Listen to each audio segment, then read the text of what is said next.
Welcome to another episode of the Speakeasy podcast, powered by HireEasy and the Outbound Recruiting Academy. I'm so excited to introduce our special guest, Trent Cotton, who is the Vice President of Talent and Culture at HatchWorks. Trent oversees the entire employee journey, from recruitment to fostering a thriving work environment.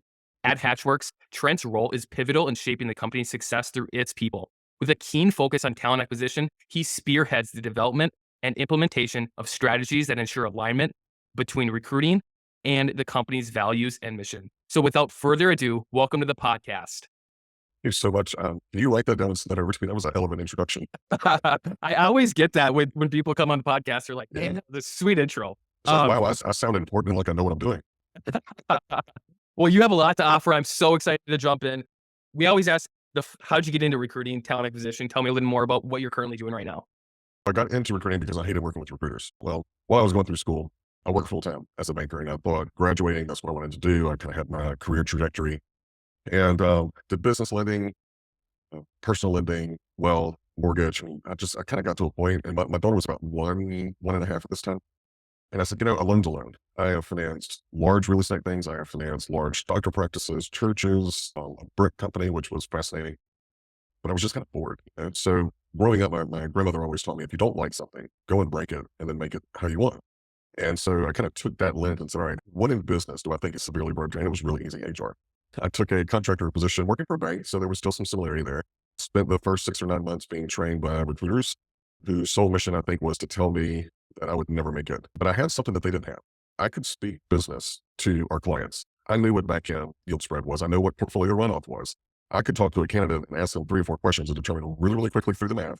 Are they a commercial lender, capital markets lender, all of that other kind of stuff. They didn't know that because they grew up in HR. So 20 years later, I am still in the talent space. And HatchWorks is a company that's based in the United States, but we have employees throughout Latin America as well. So it's really fun. Just kind of the differences in culture, the differences in the countries. It makes it very complex, this particular job. But I always tell people I have the fun part of HR. And, it's just like you said, I feel that my responsibility is from the time that we say hello to the time that they retire and everything in between.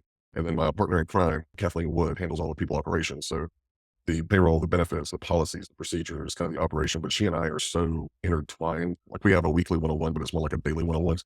So we're, it's very hard to kind of tell where my line begins and hers ends because we just work so closely together and we're just passionate about our people. You talked about how to be a good business leader, and the best recruiters are that true business partner to the business they're supporting.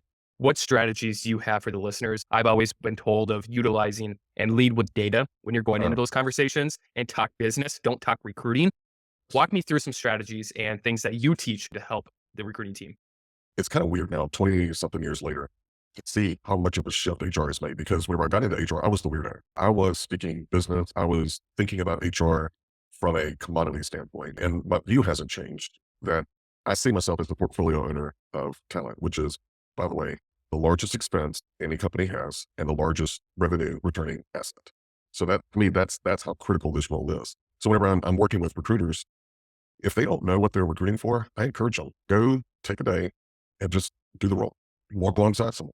So whenever I worked at the bank, brought over a recruiter, fantastic recruiter, but didn't know anything about commercial banking.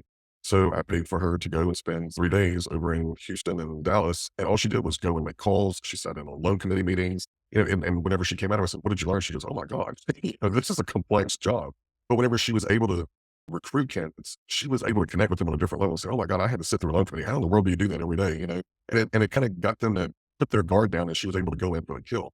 So I think that's kind of the first easy step. And it's the fun step because, the 7 habits of highly effective people is one of them to seek first to understand, then try to be understood. I don't think that a lot of recruiters do that. It's like, well, you don't understand what's going on in recruiting, but also to the recruiter, you don't understand what that hiring manager, what kind of stress they're under because this role has not been filled. So that's kind of step number 1. Step number 2 is all of us have sat down with the hiring manager that says, I want 10 years of this experience and I only want to pay X amount, which is about 20 or 30 grand under the market. It's hard unless you have the data to be able to change the mind of that hiring manager. And I'll do a little plug for HireEasy. It's one of the favorite things that I love about the product is that whenever I'm sitting with the hiring executive and say, okay, let's build out what you're looking for in the market. As I'm building out that search, I'm able to go in and say, let's just look at some of the analytics. Here's the job pool. So you need 10 years of experience. We went from 4,000 people to 200. Do we want to, let's look at what it looks like at 8. Let's look what it looks at 7. And then, oh, by the way, let's look at that bell curve of what the pay is in the market based off of this.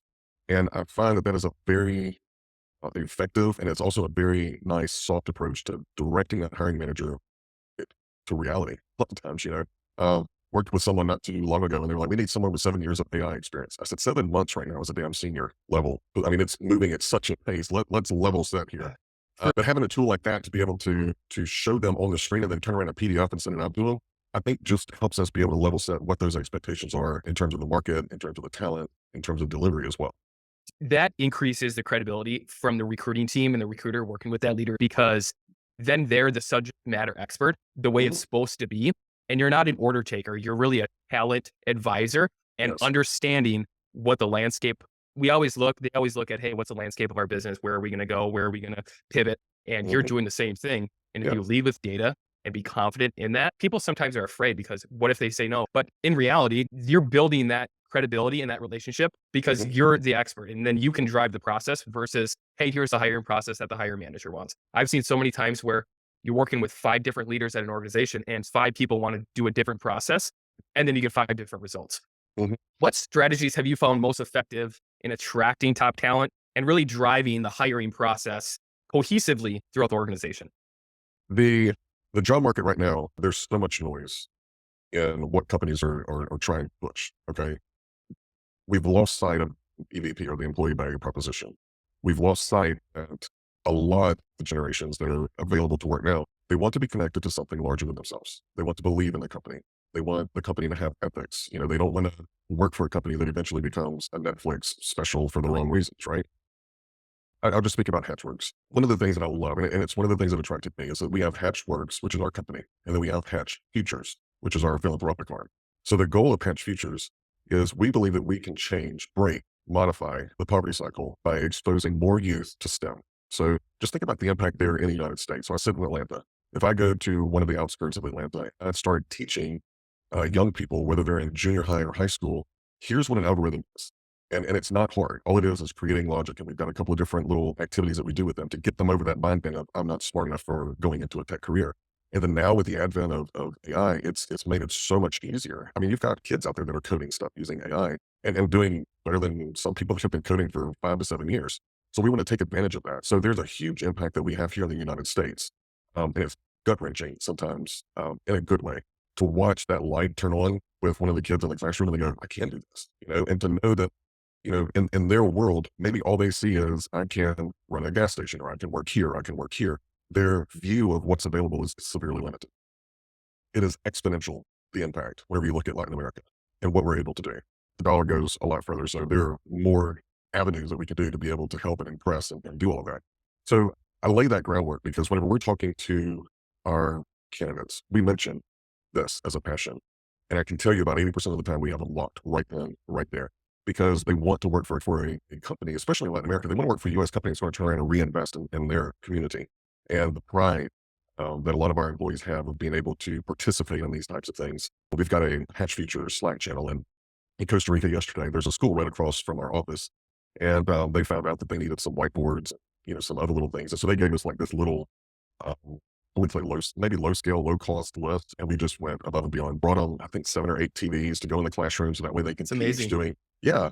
And I mean, the energy and the passion of our teams whenever we're working on something like that is palpable. And so then we share it in the Slack channel. And, we just had someone today from a completely different country said, this is the stuff that I love.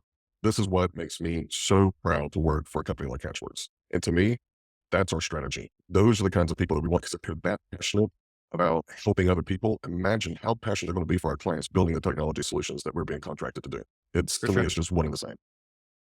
Creating a strong employer brand with those type of things is a huge part of building an authentic employer brand that people want to work for Absolutely. your guys' company. Mhm. Where do you see the shift in recruiting, keeping the employer brand in top of mind? Mhm. How do you see that foresee the future and the current market right now? Like, where do people go? How do you highlight your personal brand as well Mhm. as your employer brand? That is a fantastic question. I think for me, what I get really excited about is I've worked in banks, I've worked in very large organizations that are under all these different regulations. So in the recruiting process, you have all of this junk that you have to do that's required, process oriented, paper oriented, all this other kind of stuff. And you get sometimes, depending on the volume, you get so bogged down on that you forget the human element of talent acquisition.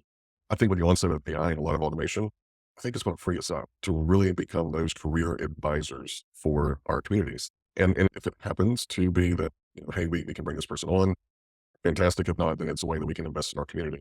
So as far as how you get your brand out there, it's hard because there's so much noise out there. I think it's kind of the one-to-one is where you're really going to make the impact. Yeah, you can go and videos out on your site or your Twitter, your Facebook, all of that. I really find that once a connection is made with a candidate through a recruiter, information coming from that recruiter in a one-to-one is a lot more attainable and attractive. And I saw your stuff on Twitter or I saw your stuff on Instagram. To me, I think that we're going to start to see a lot more of a shift back to that personal connection. I was always taught that the more touch points you have in a process, it increases the chances of them accepting the job. How Mhm. do you teach your candidates to utilize technology and scale out a process, but also have multiple touch points in order to actually build that relationship? So step number one, engage with the brand, know the brand, make sure that it's something that you want to associate yourself with.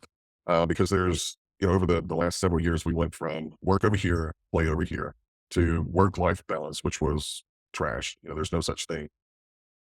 I think so many more people now are getting into the work-life integration. And whenever you start looking at that integration, it's not just the time aspect of it. So, you know, I want to go to my son's basketball game. So I'll work, this hours so that way I can go there and then I'll come back and I'll work. That's just one aspect of it. The underlying aspect is, wow, I have the freedom to be able to do this. My company values my time that I want to spend with my family. So I think for candidates, don't just reach out to a brand and go, hey, hire me. Reach out not just to the recruiter, but also look at who is potentially a hiring manager or someone that's currently in the role and start developing the relationships there.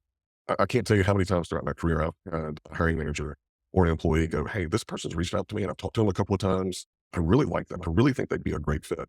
As a recruiter, that is just about all the screening I need because they've been able to evaluate that person consistently and make sure that they line up with what the values of the organization are.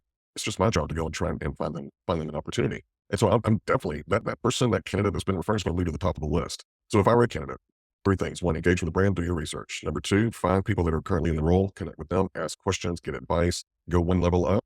Who's running that department? Engage with their post, read what they're putting out there, and then reach out to your recruiter. And that to me is kind of like your nice little trifecta of how to pull a 360 and really get into the organizations that you want. But it takes Yep. time and it takes dedication. You talk about engaging with different brands on, social media platforms and other platforms. There's been Mhm. recent changes that have stirred conversations within the HR community. How do you perceive these changes impacting recruitment strategies, and what opportunities do they present for other platforms out there and making decisions? Are we talking about my friend LinkedIn? Um, yeah, I am. I am convinced that that platform has lost its mind. I just got our contract renewal and it went up 25%. If I were to just keep what I'm getting, and whenever I ask, what am I getting for this extra 25%? Well, you can now use ChatGPT and able blah, blah, blah in the messaging. And I'm thinking to myself, I've had this with Harry Z since 2017. Why am I just now paying this? So I don't, as a practitioner and a user, I don't see the value of the increase. So I think that a lot of us in TA leadership are getting very frustrated with LinkedIn because our message gets bogged down by the algorithm. If you are a leader in TA trying to push the brand, your voice also doesn't get heard because you've got a recruiter out there with 85,000 followers who posts memes all day and gets 800 engagements and 400 comments, but you're out there putting actual content and you get 200 or 300 views. So just personally, I'm just looking and going, okay, is LinkedIn really the end all be all? Whenever I met with my team, it was, okay, well, if they're going to pull that, are there platforms like Harry Z where I can engage with someone on their personal email? I can get their phone number. I can reach out to them on LinkedIn personally. But I think that a lot of the market is going to start shifting to something other than the big ugly bear that hasn't really evolved since they got invested by Microsoft, however many years ago. Sorry, you hit a passion point with that. I am really over some of the stuff that LinkedIn is pulling. So as a leader, I'm looking at, if that's what everybody else is doing, I don't want to do what everybody else is doing. What tools do we have that we can use that can come in and around and do a sneak attack? And so that's kind of where our organization is from a talent perspective right now. You said not doing the same thing over and over and over and over again to get the same results as everybody else. In a new platform, what do you expect and what would you want to see that is different that could change the recruiting industry? It's funny. I love the quote with Henry Ford. He said, if I asked my client what they wanted me to build, they would have said a faster horse. They had no idea that they ever needed a car. And then if you look at the number of cars that were sold right after the Model T, I mean, it's almost at like a 45-degree angle of growth. So I guess for me, what I look for in a value in a vendor and a partner is someone who's bringing me a car whenever I think that all I have is a fast horse. That's what I want. I want someone that's out there going, this is completely different. I'm going to walk you through it. And I'm going to show you how this is going to be impactful. They have my attention all day long. What do you think the HR and recruiting community, what's the one thing that needs to be fixed within the industry in 2024? Ooh. Um, wow. I do think that we need to look for more ways, and I've already kind of hinted at it. AI is becoming such a commonplace now, and normally HR is like 20 years behind. I'm hoping that we have learned our lesson and that we're trying to stay as close to the curve as possible. Because I do think that throughout HR organizations, it's going to allow us to spend more time to shift from being the transactional HR reactive partner to the proactive consultant, coach, manager. That's the area that I like to play in. Here's what's coming in the market because I have this data and I have a forecast. So now I'm able to go in and create a strategy and come to you, my client, and say, you don't see this coming from a talent perspective, but I think that we need to get ready. We need to get ahead of it. Here are a couple of things that I suggest. Let's talk about it. Think about the value.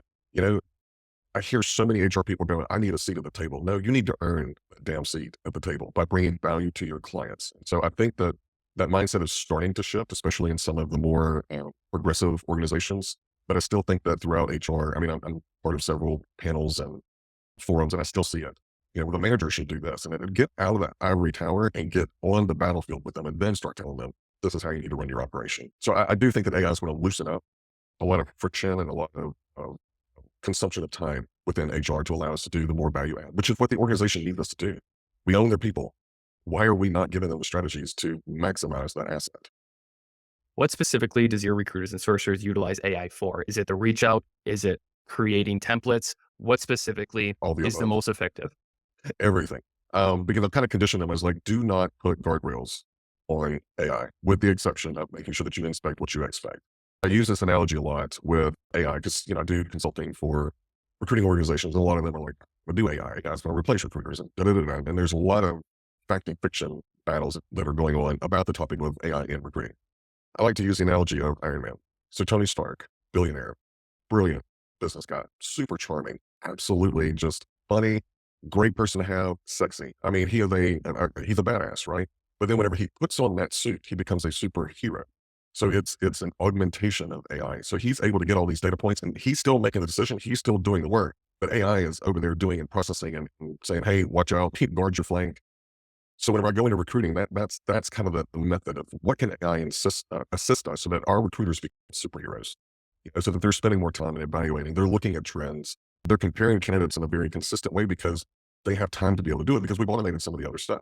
To me, what's fascinating about a lot of platforms, Hairzy included, is the behavioral aspect, I guess, of saying, okay, you're looking for software developers based off of all this other aggregate data, the machine learning aspect of it. I would suggest here's a type of email to get them going. And then here's the second one. And here's the third.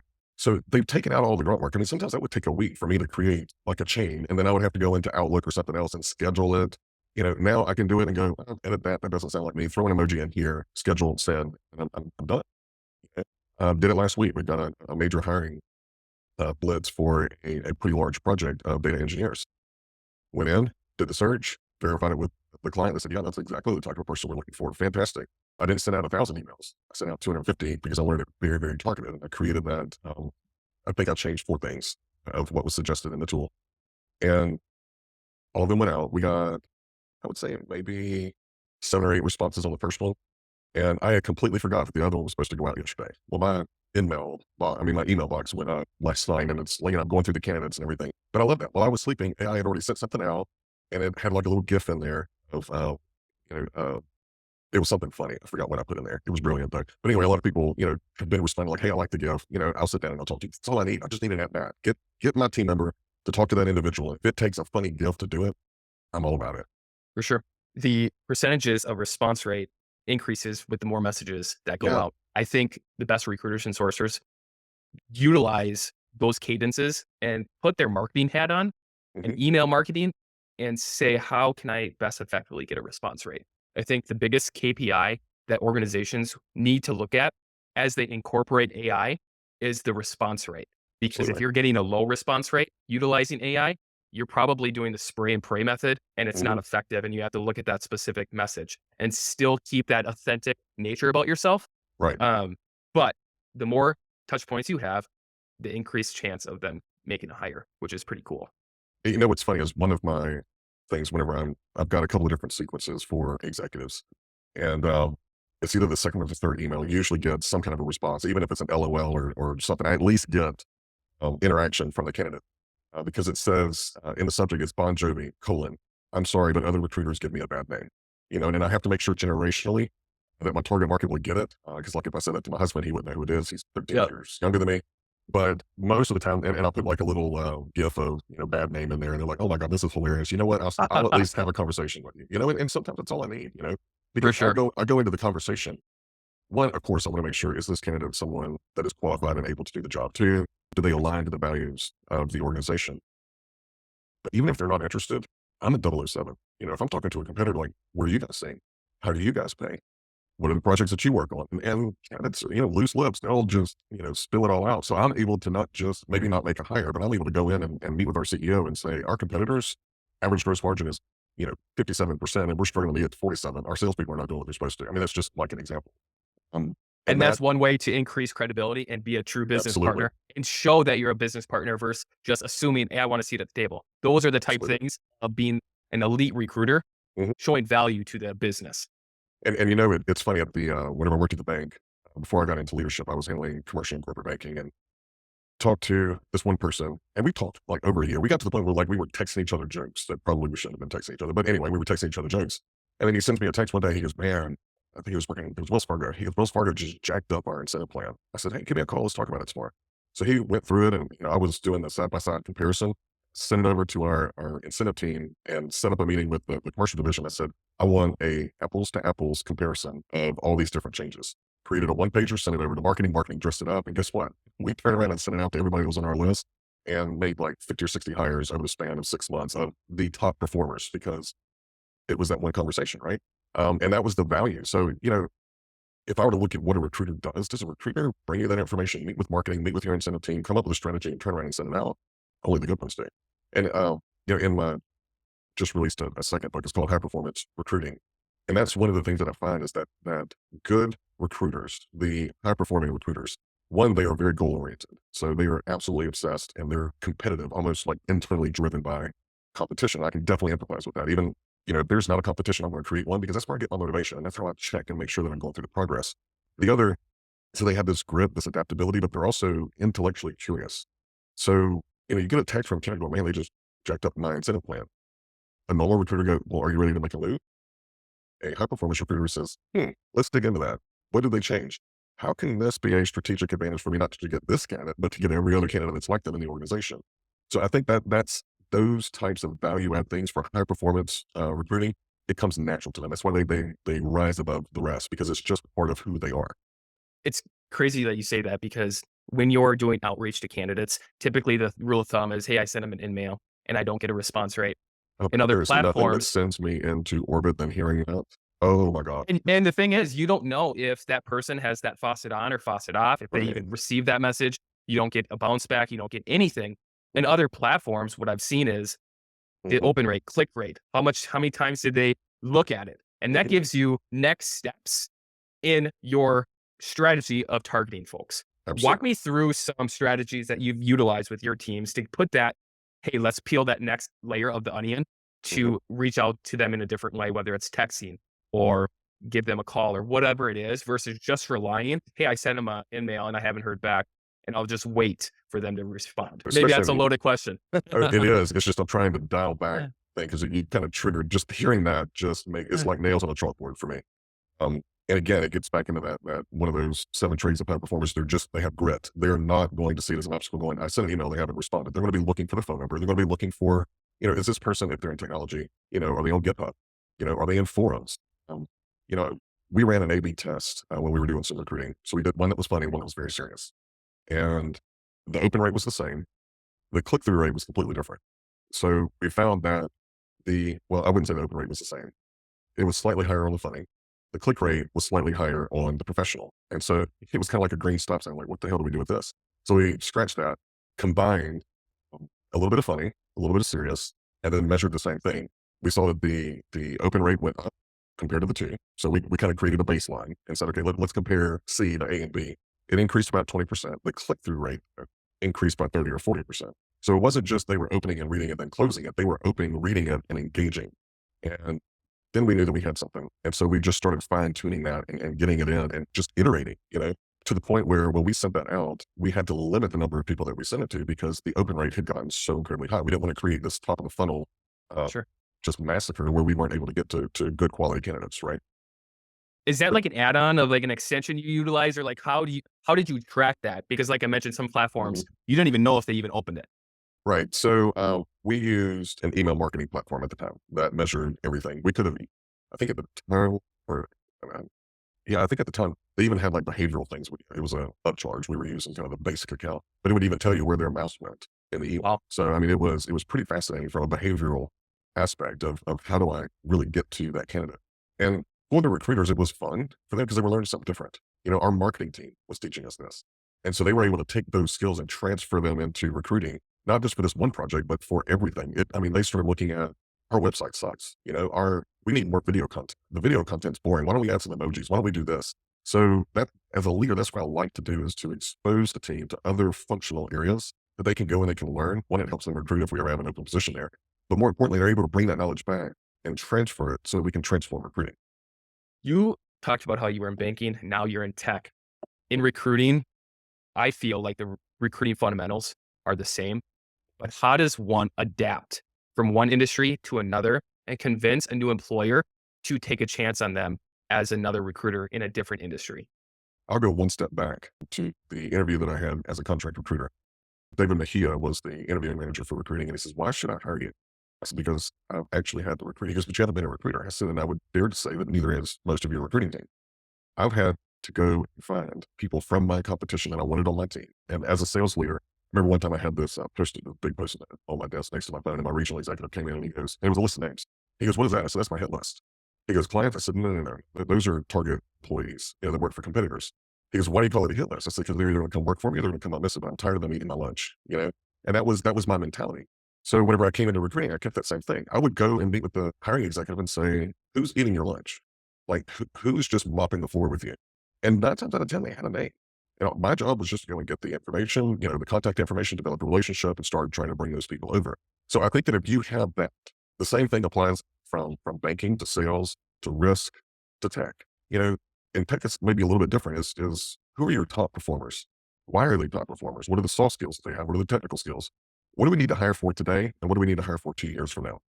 And then that's my persona, the design thinking approach to recruiting. To me, that's transcendental. If someone has got that kind of a mindset of saying, what does that success persona look like? And they've got the skills from other industries on how to find it, the hiring manager just needs to say, okay, you don't look on LinkedIn for these people. You're going to get more looking at GitHub because that's where these people hang out every single solitary day. Their emails are in there. Go after them. We had one tech division in another company, and it was for cybersecurity. And Christy, who was she was the lead recruiter for me. Thank God, because technology. The one time that I failed in recruiting was recruiting in tech because I went from recruiting in banking and sales to tech. And I didn't know half the time. I didn't know what the hell they were saying, so I didn't know if they were qualified or not. So I had this major fear of failure. And thank God, Christy Adair came in. She knew this stuff. But she went and found like 6 or 7 people in cybersecurity on a damn forum. Like I asked her, I was like, "Where did you come? I don't see this person on LinkedIn." And I was like, "Yeah, they're in the forum." Okay. I don't want to know any other details. Because we were under OFCCP. I was like, I don't want to, plausible deniability, but I'm so glad you found it because the hiring managers loved it. But she had that tenacity, and she could just apply it to anything that she did. So I think that any recruiter who has that intellectual curiosity is going to come in and say, okay, this is a completely new division or a completely new job. I want to go spend a day with this person, or I want to spend a day with the hiring manager, really dig in and understand. And then they're going to apply those same things that they've learned, developing a very strong search into what that organization is doing. You hit on a lot of, the top three attributes, characteristics of a strong performing recruiter in 2024. Who comes to mind that really hits those specific attributes when you're thinking of top performers in the recruiting field right now? It's kind of like winning a Grammy. I don't, you want to thank everybody, but you want to forget to thank the 3 or 4 people that really got you there. So for me, and again, not to try to plug the book, but I really looked at over the 20 years, people that I've worked with, people that I've managed. What are those 7 traits of high performance? I already mentioned goal oriented. They believe in respectful conflict. So, if you've got a room of high performers, the meeting is going to be very passionate, very lively, but it's going to be very constructive. They are huge on accountability, both internally for themselves, and then they want accountability on the team. They have grit, highly adaptable, intellectually curious, and also too, they respond, they communicate burst of communication. So most of the high performance teams that I've managed, we'll have this chat and somebody will come in, ask a question, get an answer, and they go right back to work. They don't want to sit down in a meeting. They want to be out doing the work. I have been blessed because I have worked with a ton of amazing recruiters that are all amazing for completely different reasons. So I'll just name a couple right off the top of my head. So Maura in Dallas, Texas, works for PNC now. She was amazingly adaptable and her clients loved her. She just had one of those personalities that just was unassuming and managers just fell in love with her to the point where whenever I would move her to a new division, I'd check in about a month. Yeah. Division head and go, how's she doing? Well, she's learning, it's taken a little while, but she is so much fun. She is so responsive. She's so this. So all those things that, were what made her successful in an area that she knew and she owned, it was transferable, while she was learning on the job. I mentioned Christy Adair. She was my tech sleuth. She had grit, intellectual curiosity, incredibly driven, goal oriented. And then my entire team at the bank, if I had to look at 50 people that were just absolutely on it to the point where as a leader, I had to make sure that I had my crap together because they were going to push me as a leader, it would be, that team. And then the team that I have now, they are incredibly adaptable. They're very curious and they have such a pride about our company, about what we do, about what they do, and their ability. Like I could go to one of them and say, Jessica, who's over, she's kind of our SME for DevOps. I'm like, hey, I need a DevOps and these. Da, da, da, da. She goes, okay, give me a minute. 24 hours, she'll have somebody and say, hey, I've already vetted this person. So as the hiring manager, we're ready to present. I got JC on the team that, he's SDEP, QA, Manny and Alan. They handle all of our software development, our data and all of that. So it's hard, honestly. It's hard because like I said, I've been blessed to work with some damn amazing people. You have, your core functions, the 7, characteristics that's I assume in your book, Yeah. that everybody has to go out and read. Check it out. It's amazing content. But I'm sure that you've developed those strategies and those core values as you build your teams Mhm. from other leaders. Is there Okay. someone in your professional network who really crafted your leadership style? Yeah. Again, there are several, but I'll just pick one. I call her mom, Sibylla Goodson. She's retired now, but like me, she came from the business side into HR, like in the twilight of her career. Before working for her, I had worked for several leaders. I was an individual contributor and then like a team lead of like 1 or 2 people. But I had to make sure that I didn't shine too much. It was kind of like I had to be Icarus. If I flew too close to the sun, my wings would melt and I'd hit the water. If it was too close to the water, they'd get damp and I would drown. So I've spent probably 5 or 6 years with that kind of let me lay low, but not too low.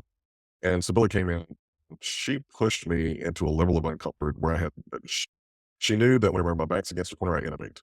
It's just I don't accept being in a corner. I'm like, there's a way out of this. And she would put me in those situations to force me to innovate. And she gave me the confidence to be able to do it because she says, I'm not threatened. I want you to shine. I want you to be the SME, and I really, I kind of say that she healed me a little bit, and really just kind of transformed who I was as a leader. I remember the other piece is that, I'm pretty direct in case you couldn't tell. And I'm just this direct with my clients. I don't pull any punches, but there was a time where I would say, well, I'm sorry if this comes across as a jerk, and then I would go into it. And I remember in 1-on-1, actually it was my merit. She said, one thing I want you to work on this year is stop apologizing for who you are.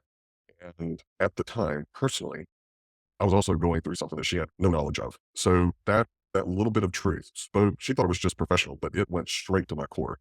And if I look at my trajectory from that point on, I just successfully, after her, there was another leader that just took and built upon what she did, Sonia. And I went and worked for Reva, who was fantastic, and just said, you own this. Let me know what you need me to support. Help me with some of the rough edges of stuff. But I always like to make Reva laugh and uncomfortable because I could do it. All of them have really just kind of set the bar that just continues to rise. Have had pretty significant impact in my life. And in fact, Sonia, one of them that I mentioned, and my partner, who Cheryl, they came to our wedding in July, surprised us, came over from Texas. I mean, it's just that kind Congratulations. of, yeah, just that kind of integration. both personally and professionally, and being along the journey. They have made an imprint on my heart, and they have set a they set a standard that I try to meet. Okay? If they've done that for me, I owe it to the universe to go out and replicate that. That's my B1 leadership. And I think it's too is creating relationships that extend beyond just a Oh handshake yeah. or a hi in the coffee room. And the Mhm. best leaders tend to have an amazing mind and memory, and they can tell you anything and everything based Mhm. on that one conversation 2 years down the road. Hey, I met you in the elevator. How's your wife? How's your kids? How's Mhm. your husband? Whatever Oh it yeah. may be. Like they know it all, and it's fascinating to study that. And I'm so excited to dive into your new book to really go over those kind of core values Mhm. and what makes up a strong leader and a recruiter and a high performer. So I'm Yeah. super excited. So it goes through the 7 traits of high performance recruiting teams, the 7 environments that are needed for them to flourish. So just like an example, a playground. I talk about being in school. I always look forward to recess because the playground wasn't a playground. It was like where my imagination just soared. So on our teams, I like to foster that playground. Well, nothing's off limits. Let's just go wild and crazy, and then we'll dial it back to reality if we need to. And then the 7 leadership styles that are needed for high performance teams. And for me, this is not scientific. I mean, there's a lot of science in there. I did a lot of reading of psychology and organizational behavior and all that, just because I'm a nerd. So there is a lot of that in there. But to me, this is just looking at 20 something years of experience and talking to people that I respect in the recruiting world, not the ones that get all the lights on LinkedIn, but the ones who are actually tactically doing work in recruiting. Got feedback from them, and I'm hoping that people that read that kind of say, okay, this is attainable. We can do this. That was Love the it. goal for this. Let's switch to the quick fire questions. I know we only have Go a for it. couple more minutes. What is your favorite recruiting tool, favorite recruiting platform, and why? So everyone's going to think that I'm sucking up, but it really is Hire Easy. But my previous company, we were cutting budgets, and I remember the CHRO kind of she goes, Hire Easy is, and she didn't even finish the sentence. I said, you will take it out of my cold dead hand because it's my go-to for market analysis, creating the searches, analyzing our results, managing our candidates through the process, and really it just gives me an insight into what's going on in the job market. Best interview question. Oh, what is the one thing that you're afraid for me to find out? Any book recommendations? I will recommend obviously your books. I Like, think they're fascinating. Any recommendations that you have read that's really shaped your got career? two, got two. One of them is called Switch. It's by the Heath brothers. Goes through the change management aspects of the brain. And they have just amazing stories in each chapter. I could probably recite 3 or 4 of them right off the top of my head, and I read this in 2010. That's how much it has really kinda stuck with me. And then the other is by Robert Greene. It's the 48 Laws of Power, or hang on, 33 Strategies of War. That's it. He does have 48 Laws of Power, but 33 Strategies of War is my favorite. He goes through, um, kind of not the art of war, but kind of like successful generals or like a Napoleon, and teaches you some things that are very business relatable. Again, like I said, I'm a nerd, so it's all about history, and I was like, "Sign me up." I love it. The last question. What are you most proud of in your career so far? That was that's a tough one. This is gonna sound tongue in cheek, but I survived, honestly. Um, I've been able to remain adaptable, curious enough to consistently evolve and try to stay ahead of the market. I think that's probably the biggest one. Staying ahead of the market. Mhm, If you could create a specific course for your recruiting team to mhm. really understand right now, what would that be to stay ahead of that curve? It would have to do something with the possibilities that we have with AI, and it would also so that would be kind of the tactical. The other side of it, that soft skill side, the development side would be the psychology of the adaptation of the market with AI. Because I think that having both of those is not just how does it relate to me, but how is it going to relate to other people? That's what's going to really make it effective. Awesome. Well, in conclusion, our conversation with Trent, the Vice President of Talent and Culture at HatchWorks, he has shed a light on a critical role of HR leadership in driving organizational success. From talent acquisition to fostering a vibrant work culture, Trent's insights have underscored the importance of strategic thinking and leveraging technology in HR practices. We learned about power of analytics, market insights, and informing recruitment decisions and setting realistic expectations with hiring managers. As we navigate the evolving landscape of HR and recruiting, take these lessons that Trent has gave us and really elevate your game. I am so excited to share this with the community. Thank you again, Trent, for sharing your invaluable insights Thank and you. being on the Speakeasy podcast. And we look forward to continue our innovation and growth in the realm of talent, culture, management, and everything in between. So thank you so much, and we'll see you next time. All right. Sounds great. Thanks again.